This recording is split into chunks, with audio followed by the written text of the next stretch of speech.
Saya nak merujuk kepada istilah Maha. Maha ini Tan Sri Dipertua dikhususkan hanyalah kepada Allah. Maha itu istilah Maha. Maha siswa? Boleh pula. Kemudian ada lagi istilah umpamanya Mahade.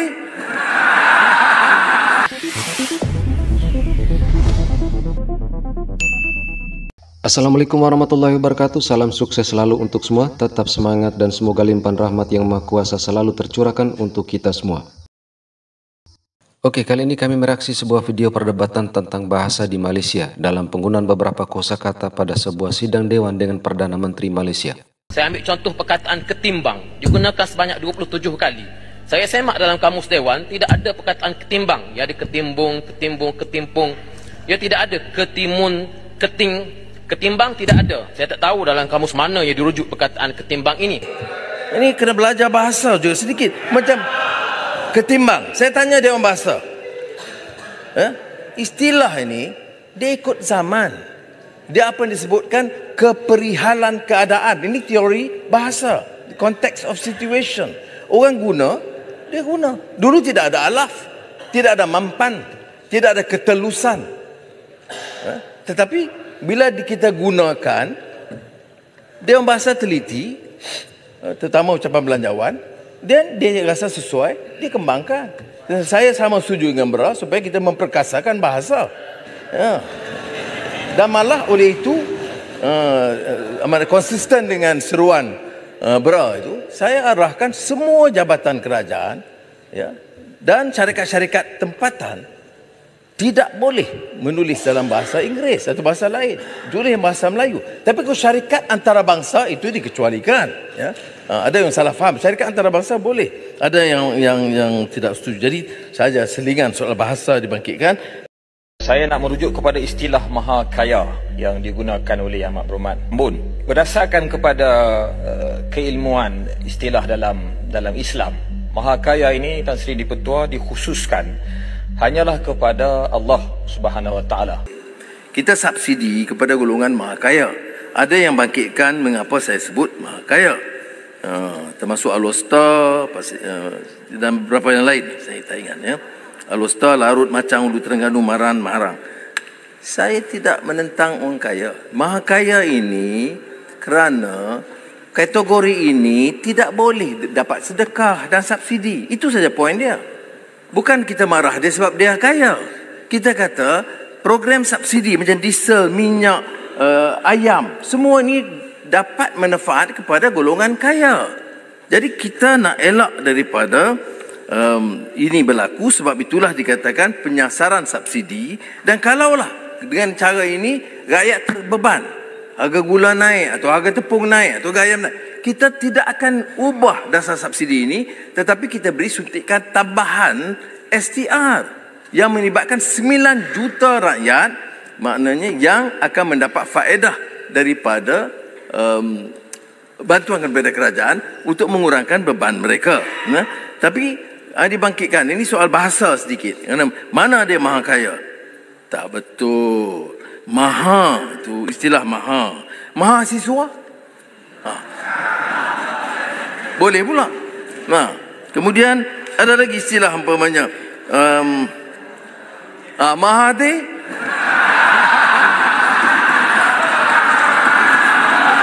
Baik. Sebab kata tak boleh. Ini hukum. Ini hanya kepada Allah SWT, Maha Suci, atau paling tidak Maha Mulia hanya kepada Sultan. Tidak boleh. Ini mahasiswa boleh, maha guru boleh, maha wangsa boleh. Ya, beberapa negara di Asia Tenggara dikenal sebagai negara yang religius. Mereka memiliki keterikatan dengan keyakinan beragama dan mengakui serta menyembah Tuhan.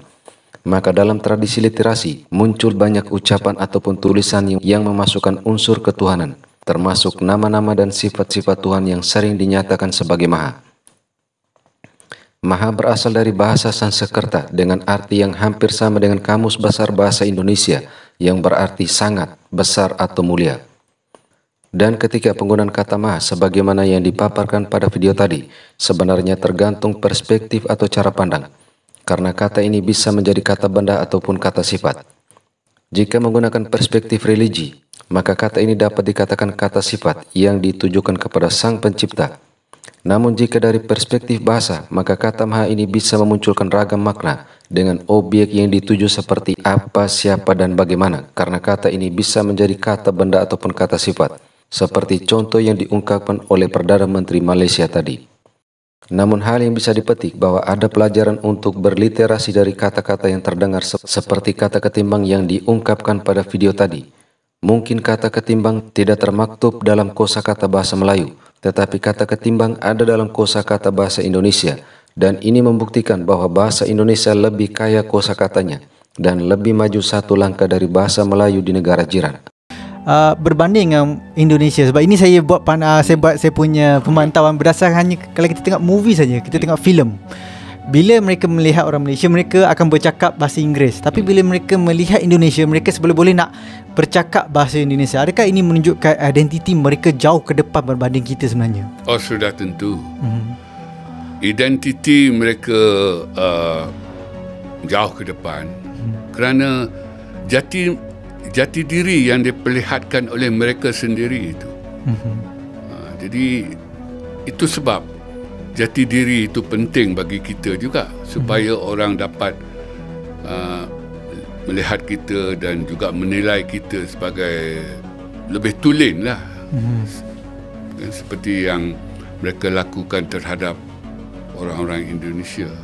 Kecenderungan yang saya kira tidak sihat lah akhir-akhir ini ialah para pemimpin kita suka sangat mengambil istilah-istilah daripada Indonesia. Prakarsa. Rakyat pun tak tahu apa maknanya. Kalau dalam bahasa Inggeris, inisiatif. Kalau dalam bahasa Melayu, usaha. Mengapa kita perlu pinjam perkataan Indonesia sutradara yang tak ada makna pun bagi kita kan. Sudah lama kita gunakan perkataan pengarah yang begitu senang difahami. Begitu juga dengan mereka yang membentang kertas kerja di seminar kan, kita guna perkataan pemakalah dan juga pembentang. Mengapa kita pinjam ataupun ambil yang Indonesia narasumber? Mengapa? Di mana jati diri kita? Dan mengapa kita nak guna TV Karma untuk usaha yang bersungguh-sungguh? Kita guna perkataan Melayu, walaupun ia panjang sedikit, tidak mengapa, sebab ini persoalan jati diri. Kalau bahasa Melayu, di mana Melayunya? Ini persoalannya. Jadi saya kira banyak yang tak kena ni dengan proses pembentukan negara bangsa kita ni. Pokoknya kita tidak ada jati diri. Kalau ada pun lemah sekali. Ketika hanya sebuah kata yang dipertanyakan, maka harusnya penggunaan kata-kata atau kalimat-kalimat yang mencampur adukan antara bahasa Melayu dan bahasa Inggris harusnya juga patut dipertanyakan, sehingga tidak terkesan standar ganda dalam melihat suatu bahasa. Oke, demikian video ini. Terima kasih untuk semuanya. Wassalamualaikum warahmatullahi wabarakatuh.